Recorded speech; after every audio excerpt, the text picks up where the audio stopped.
তুমি এই মেয়েটার সঙ্গে তুমি এরকম করতেছো কেন? এরকম ব্যাপার তুমি করতে না লাগে। আমি করতালি না, আমার জামাই লাগে কষ্ট কষ্ট করবো। আমি কিছু কইতে পারবো না না। তোমার তো আমি বাইরে গিয়ে দেখেছি। এই মাইয়া, তোর উদ্দেশ্য কি? হ্যাঁ, আমি হারুনকে ভালোবাসি, হারুন আমারে ভালোবাসে। মাঝখানে দাঁতে ঢুকতেছে কেন? হারুন ওইসব কি বলে? ঠিকই তো বলছে। আমার মনে সুখ নাই, আমি যেন মনে সুখ পাবো আমি ওই জায়গায় যাবো। সে আমার মনে সুখ দিছে, বলতে পারলা না? পারো না কিছু নাই এনে। ওরা বিয়া করবো আমি। আর হতির মতির কোনো সমস্যা নেই। তোমার সমস্যা থাকলে তুমি যাও ভাই।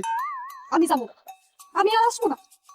যে জামাই এরকম লম্পট প্রতারক, ওই জামাই লোক আমি ঘর করবো না। আমার আরো আগেই সাবধান হওয়া উচিত ছিল। তাই গেলে একবার যাও ভাই, 2 দিন পরে আবার পা ধরে মাপ চাইও না। এটা ওইটা দাবি করবো না, এইসব হইতো না। আমার ভাই আমার কইছিল তুমি একটু জুয়া জুয়া খেলি, জুয়া। তোমার সংসার হইব না।